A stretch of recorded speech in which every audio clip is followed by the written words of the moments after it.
الذین یؤمنون بالغیب، وہ ڈر جانے والے لوگ کون ہیں؟ ان کی نشانی آئی ہے کہ وہ غیب پر ایمان رکھتے ہیں۔ غیب کہتے ہیں ان سین چیز کو۔ جو غیب پر ایمان نہیں رکھتا اس کے لیے قرآن میں کوئی ہدایت نہیں ہے۔ اچھا، غیب پہ سب نے ایمان رکھا ہوا ہے، لیکن جب ان سے پوچھیں گے تو پتا چلے گا واقعی رکھا ہوا ہے۔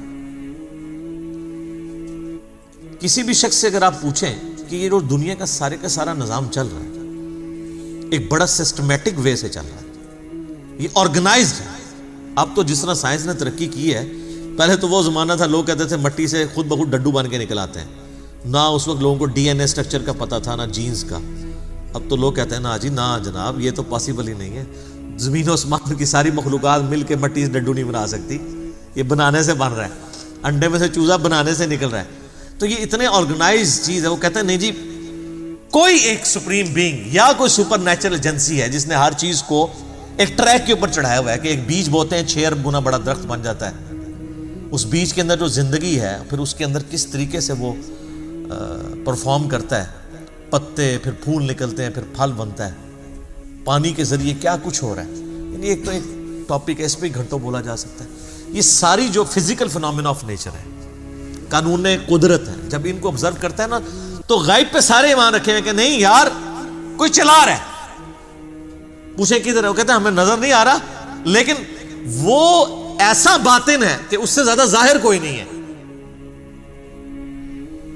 اور ایسا ظاہر ہے کہ اس سے زیادہ باطن کوئی نہیں۔ اللہ اپنی قدرتوں سے کتنا ظاہر ہے، لیکن سب سے پوشیدہ ہے۔ تو یہ سب کچھ غیب کی طرف انسان کو لے جاتا ہے۔ تو وہ یقین کیے ہوئے ہیں ڈر جانے والے لوگ کہ یار کسی کے کرنے سے ہو رہا ہے۔ یہ جو ہارمنی ہے یونیورس کے اندر، سر اب جو کچھ ہمیں پتہ چل رہا ہے سائنس کی برکت سے، تو انسان پریشان ہو جاتا ہے کہ یہ نظام چل رہا کیسے ہے۔ میں آپ کو صرف یہ بتاتا ہوں کہ سائنٹسٹ کہتے ہیں کہ اس کائنات میں اتنا بیلنس ہے کہ اگر ایک بال پوائنٹ کو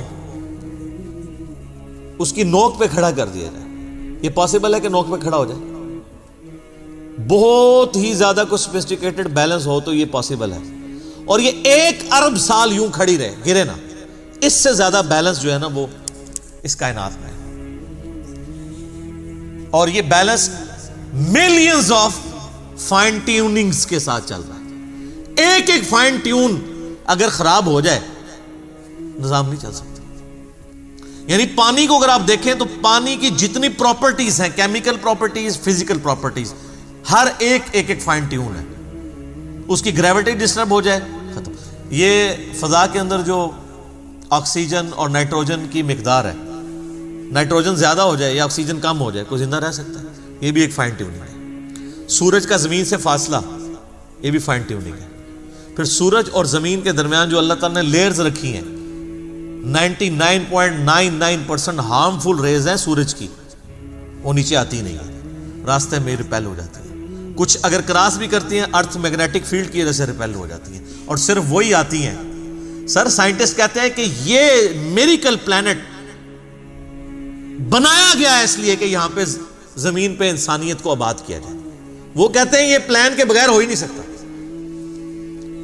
اس کو لائف کے لیے، لائف ایگزسٹ کرنے کے لیے فیزیبل بنایا گیا ہے۔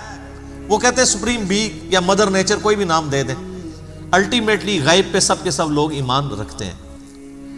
تو سر جب وہ اس طرح کے غیب پر ایمان رکھنے والے لوگ ہوں گے تو پھر الٹیمیٹلی ان کے اندر ایک کوالٹی پیدا ہو جائے گی کہ وہ اس گاڈ کو رسپانس کریں گے۔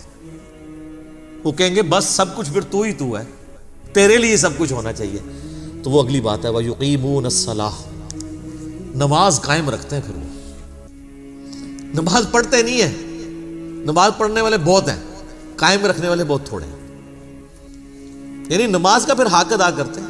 ایک تو اس میں ظاہر ہے سب سے بہتر چیز وہی ہے، یعنی پاکیزگی کا اعتبار سے اور پھر پروٹوکول سے نماز پڑھنا۔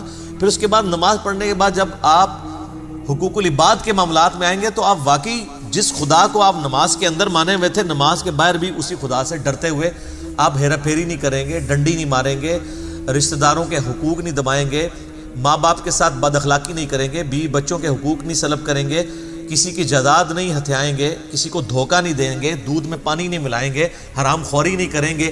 یہ سب کی سب چیزیں نماز قائم کروا رہی ہوں گی آپ سے۔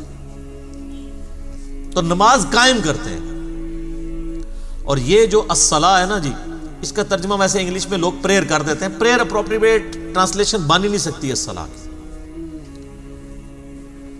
اردو میں ہم یا فارسی میں نماز کہتے ہیں. الصلاۃ بیسیکلی ورشپ ہے. ہم اللہ کی پریئر نہیں کرتے ہیں، ورشپ بھی کرتے ہیں پلس پریئر. نماز پریئر تو ہوتی ہے دعائیں، جس طرح کرسچنز آپ دیکھیں اپنے گرجوں میں جا کے میوزک کے ساتھ بھی دعائیں کر رہے ہوتے ہیں، وہ صرف پریئر ہے، وہ نماز نہیں پڑھ رہے ہوتے. ہم نماز پڑھتے ہیں صلاح، جس میں پریئر بھی ہوتی ہے اور ورشپ. ورشپ ہوتی ہے کہ آپ جس کو اپنا الہ مانے ہوئے اس کے سامنے پوسچرز بناتے ہیں. تو ہم اپنے خدا کے سامنے پوسچرز بناتے ہیں نا، قیام کی حالت میں کھڑے ہوتے ہیں، اس طرح بھی پوسچر بناتے ہیں، ایسے بھی پوسچر بناتے ہیں، چاہے وہ ربنا لک الحمد کے بعد بنا لیں یا قیام میں بنا لیں. پوسچر یہ بھی ایک بناتے ہیں ارسال الیدین والا. پھر گھٹنے پہ ہاتھ رکھ کے رکوع کی حالت میں اللہ کے سامنے پوسچر بناتے ہیں. پھر الٹیمیٹلی اپنا ماتھا زمین پہ رکھ کے پوسچر بناتے ہیں. پھر بیٹھ کے پوسچر بناتے ہیں. یہ سارے کے سارے جو پوسچرز ہیں ہماری ادائیں ہیں. اور پھر ہر ادا کے اندر ہم اذکار بھی کر رہے ہوتے ہیں، پریئرز بھی کر رہے ہوتے ہیں. تو پریئر پلس پوسچرز یہ مل کے ورشپ اور عبادت اور صلاح بنتی ہے. وَمِمَّا رَزَقْنَاهُمْ يُنْفِقُونَ، اور وہ خرچ کرتے ہیں اس رزق میں سے جو ہم نے ہی ان کو دیا تھا. کیا بات ہے، ساتھ ہی کہہ دیا کہ اگر کر رہے ہو تو کسی کو اکڑ نہ آ جائے، دیا بھی ہمارا ہوا ہے. اور اس میں یہ چیز بھی امپلائڈ ہے کہ جو شخص گاڈ کانشیسنس رکھے گا، تقوی رکھتا ہوگا نا، وہ جیب ضرور ڈیلی کرے گا. انسان جیب وہیں ڈیلی کرتا ہے، پیسہ وہیں پہ خرچ کرتا ہے جہاں اس کا کوئی مفاد ہو. اب جس کا یہ یقین ہی نہیں ہے کہ اللہ تعالیٰ نے مجھے یہ مال خرچ کیا ہوا واپس لوٹانا ہے 700 گنا یا اس سے بھی بڑھ کے قیامت والے دن، وہ تو نہیں جیب ڈیلی کرے گا. تو قرآن میں آیا کہ اپنے دیے ہوئے مال میں سے جو اللہ نے تمہیں دیا ہے خرچ کرو. لیکن ہم لوگ لوگوں کے دیے ہوئے مال میں سے خرچ نہیں کرتے، اپنے اوپر لگاتے ہیں. یہ کچھ ہو رہا ہے. کتنے لوگ ہیں، ایک امام مسجد صاحب تھے، ان کا فون آیا ایک دفعہ اکیڈمی میں، کئی سال پہلے کی بات ہے. کہتے ہیں جی اس آیت نے میری زندگی بدلی ہے.